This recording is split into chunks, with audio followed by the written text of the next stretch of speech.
eu preciso lhe fazer uma pergunta honesta e muito séria. Quem é o anticristo? Você sabe quem é o anticristo?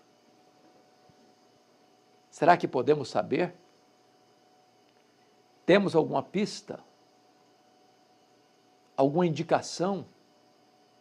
Algum norte para termos essa resposta? Talvez é preciso conceituar o que é anticristo. É um sistema? É um partido político? É uma ideologia? É uma corrente filosófica? É um governo impessoal? Quem é o anticristo? Durante a história, várias pessoas ousaram afirmar que o anticristo é este, ou aquele outro. Uns acharam que era Nero. Ele foi um imperador crudelíssimo que governou Roma do ano 54 ao ano 68. Ele incendiou Roma, ele crucificou os cristãos, queimou os vivos para iluminar as noites de Roma. Outros acharam, ao longo da história, que poderia ser Adolf Hitler, antes dele, Napoleão Bonaparte, mais recentemente, Mikhail Gorbachev. Outros acham que foi Mao Tse Tung, outros acham que foi Putin, hoje eu acho, alguns que acham que tem Elon Musk, e por aí vai. A lista é imensa. Quem é o anticristo? Os reformadores do século XVI e os documentos teológicos produzidos pós-reforma, sobretudo as confissões de fé, escritas na sua maioria pelos puritanos, entendiam que o Papa era a figura do anticristo. Pelo fato de que, naquele tempo, as perseguições, a Inquisição, vinham, em grande parte, patrocinados pelo Papa. Também porque a figura dele usurpa o lugar do Pai, conforme Mateus 23:9, o lugar do Filho, quando ele se apresenta como fundamento da igreja, cabeça da igreja, e sumo pontífice, e essa palavra sumo pontífice, que significa supremo mediador, ou sumo sacerdote, posição só ocupada por Jesus, e também usurpa o lugar do Espírito Santo, quando ele se apresenta como vicário Filho de Deus, ou vigário do Filho de Deus, que significa em latim o substituto do Filho de Deus, quando na verdade esse é o papel do Espírito Santo. Mas fica a pergunta, quem é o anticristo? Não se fecha essa questão. Todas as pessoas que disseram este, ou aquilo outro, fracassaram. Podemos afirmar, e a Bíblia diz isso, há muitos anticristos. O espírito da iniquidade já opera no mundo. A palavra anticristo tem dois significados, aquele que é contrário a Cristo e aquele que se coloca no lugar de Cristo. Tem muitos anticristos por aí. Esse espírito já está operando. Mas eu quero examinar com você, com mais vagar, dois textos da Bíblia que apresentam de maneira mais clara quem é o anticristo. Então, o primeiro texto que eu convido você para examinar comigo é Apocalipse capítulo 13, versos de 1 a 8. E eu vou ler versículo por versículo para a gente ir examinando juntos.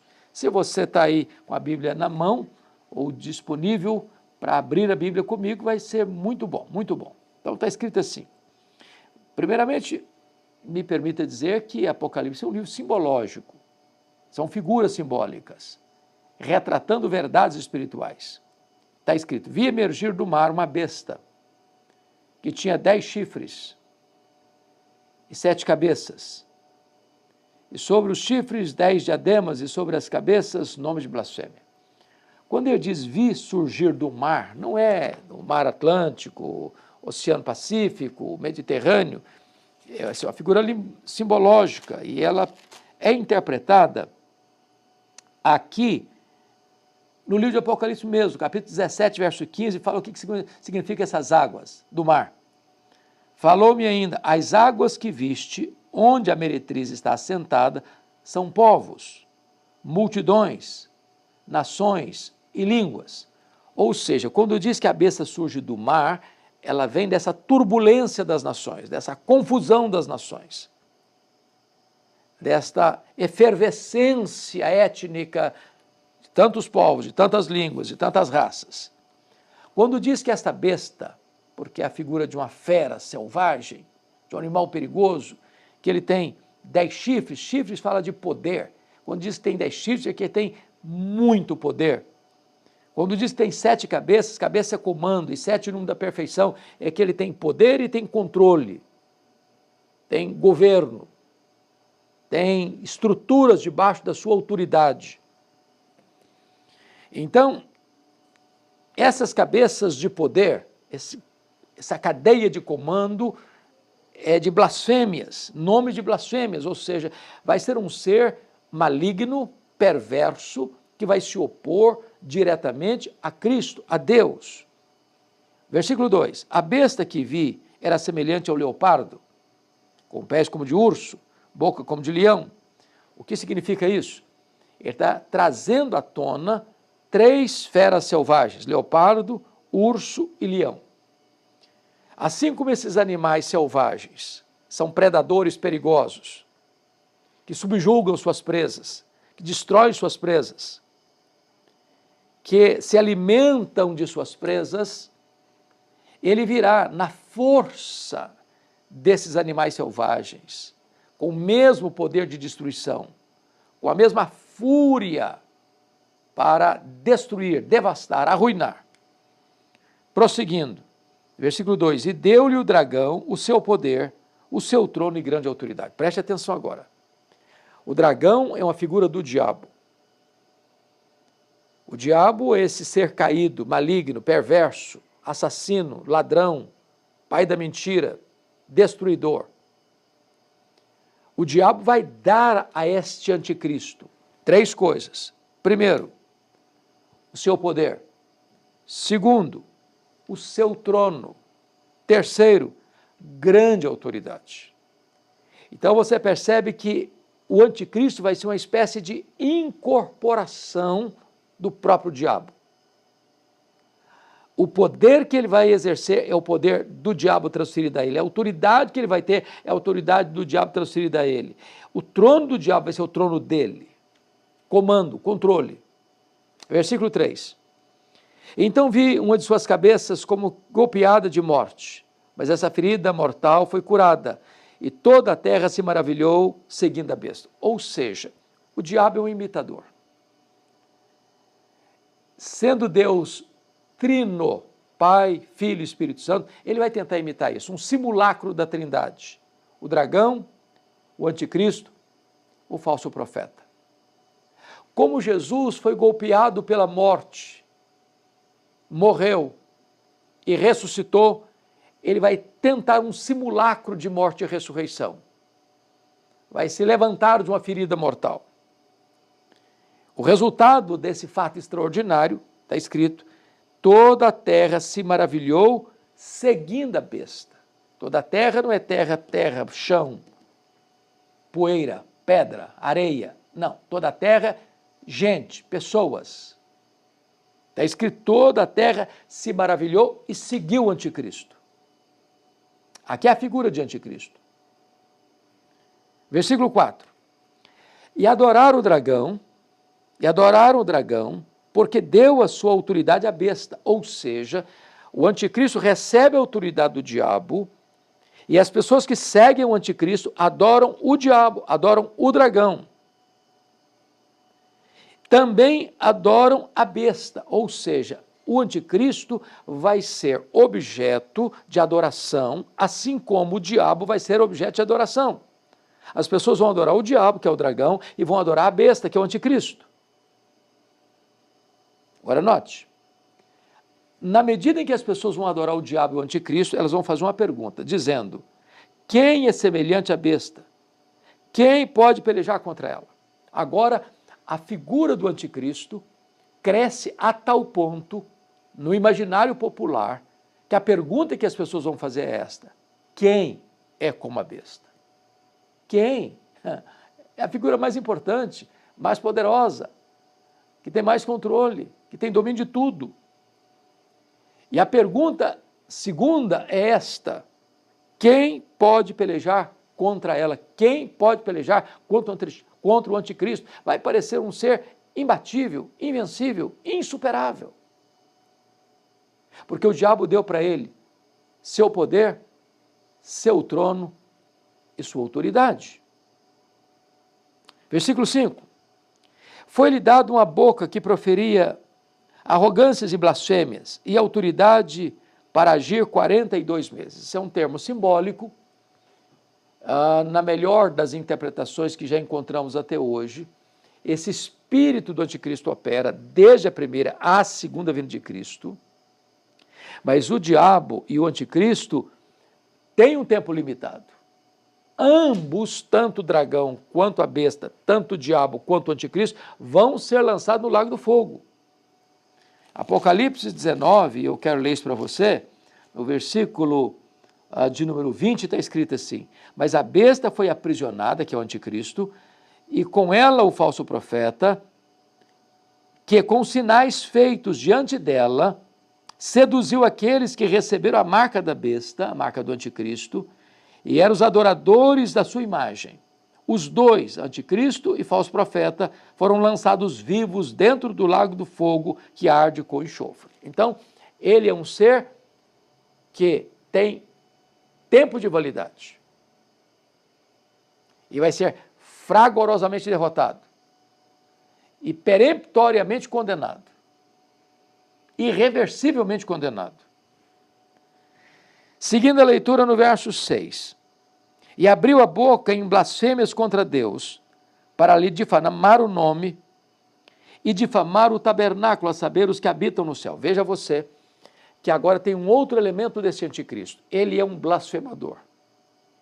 Ele vai se insurgir contra Deus, falar impropérios contra Deus. Como ele não pode atingir aqueles que já foram glorificados, ou seja, desde Abel, que foi a primeira pessoa a morrer na história, até o último homem que vai morrer na história. Ele vai agir aqui na terra. Mas esses que já morreram já estão com Cristo, a alma deles já está reinando com Cristo. Ele não podendo atingir essas pessoas, ele vai falar mal delas. Está escrito: para lhe difamar o nome, difamar o tabernáculo, a saber, os que habitam no céu. Ele vai atacar os que moram na terra e ele vai falar mal dos que moram no céu. Agora veja comigo o verso 7. Foi-lhe dado também, preste atenção no também, que está acrescentando mais alguma coisa. Foi-lhe dado também que pelejasse contra os santos. Quem são os santos? Vamos entender essa palavra, porque muita gente acha que santo é aqui que não peca. Às vezes você diz: você, e aí santo, tudo bem? Eu falo: não, eu não sou santo não. A ideia é de santo que as pessoas têm, de uma pessoa que não tem pecado. Mas santo, na linguagem bíblica, é aquele que foi separado para Deus. É aquele que foi salvo pela graça. Embora ainda continue sendo um pecador, é santo. Posicionalmente e processualmente sendo santificado. Então, ele vai pelejar, está escrito aqui, foi-lhe dado também. Agora preste atenção. Foi-lhe dado. Lhe dado. E quem que deu? Veja você que quem tem toda a autoridade nos céus e na terra é Jesus. O diabo e os seus agentes só podem agir debaixo da permissão de Jesus. O anticristo não pode agir à revelia do controle de Jesus. Foi-lhe dado que pelejasse contra os santos e os vencesse. Como assim? Como é que o anticristo vai pelejar contra os santos, contra a igreja e vencer os santos e vencer a igreja? Eu vou explicar isso muito bem. O anticristo vai chegar, ele não quer, na verdade, matar. Ele quer levar um crente à apostasia. Ele quer é que um crente negue a sua fé, se capitule a ele. Mas no momento em que um crente, em vez de negar a sua fé, blasfemar contra Deus, rejeitar Jesus para adorar o anticristo, esse crente diz, não, eu prefiro morrer, abandonar a minha fé, o anticristo mata. É nesse sentido que está dizendo que ele vence. Ele vai derramar sangue de muitos cristãos. Olha mais. Deu-se-lhe ainda autoridade sobre cada tribo, povo, língua e nação, ou seja, o governo dele, o controle dele vai ser universal. Universal. E prossegue.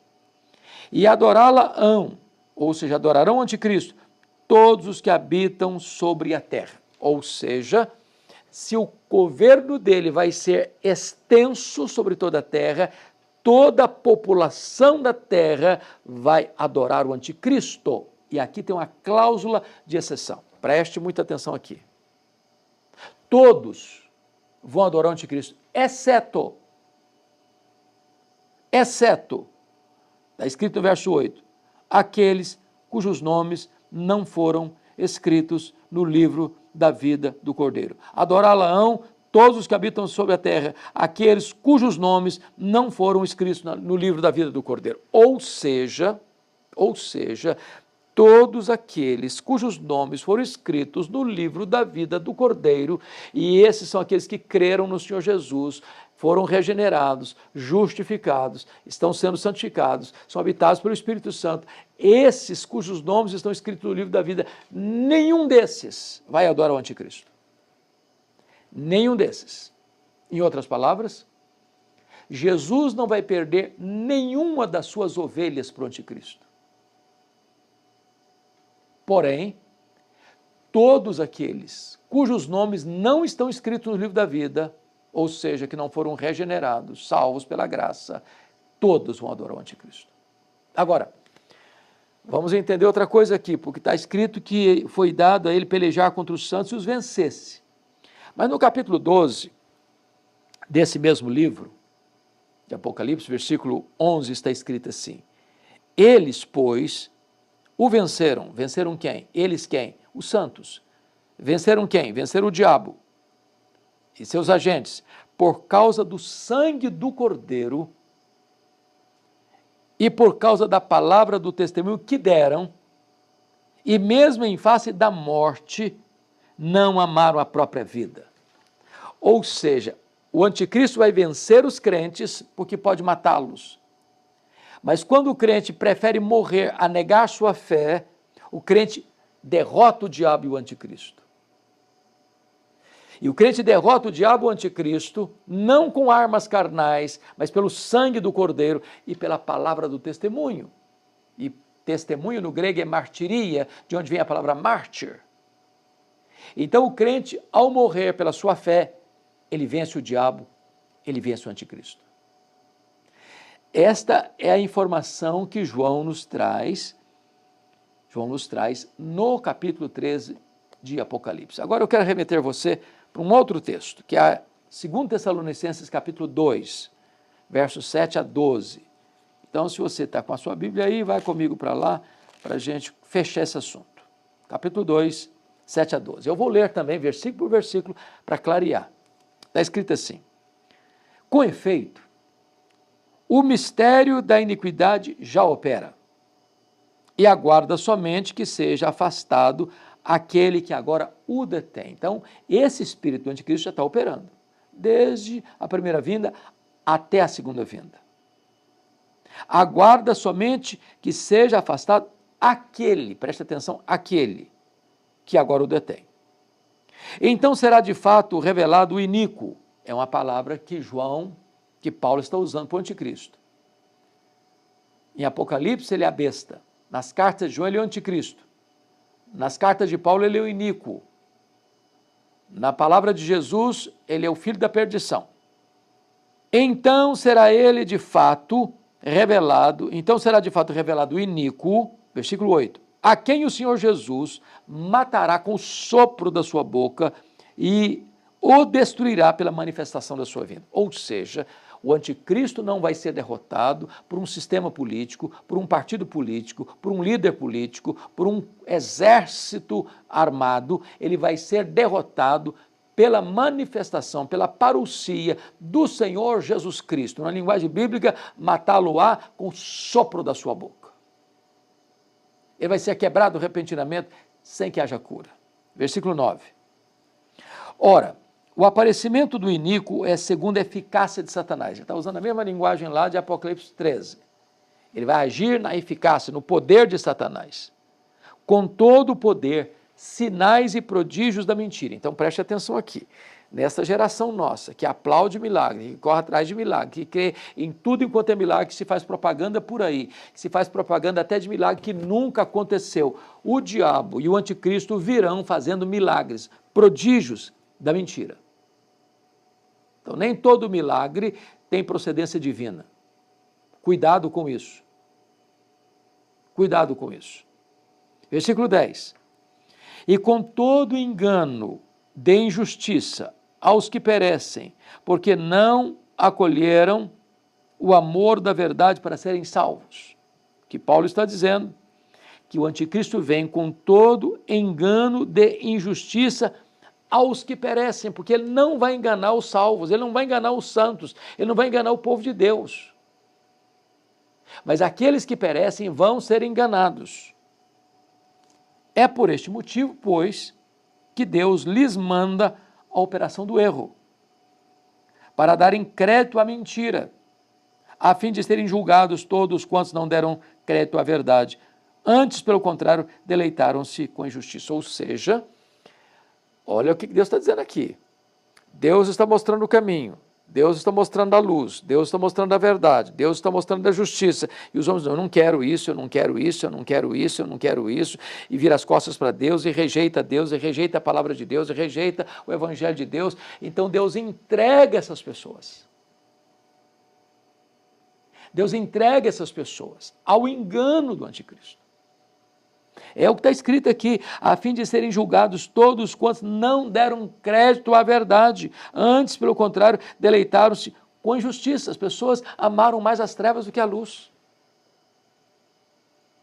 Em outras palavras, não há situação mais perigosa para um ser humano do que Deus entregar esta pessoa a si mesma. É como se o homem está pisando no acelerador para ir para o pecado e Deus pisa no freio. Ele pisa no acelerador, Deus pisa no freio. O pecador pisa no acelerador para desobedecer a Deus, Deus pisa no freio. Chega uma hora que Deus diz o seguinte, é isso que você quer? Deus tira o pé do freio. E o homem vai assodadamente para o abismo, a ponto de adorar o anticristo e o dragão. Agora, é curioso que Paulo fala a seguinte figura, ele fala aquele que o detém e depois o que o detém.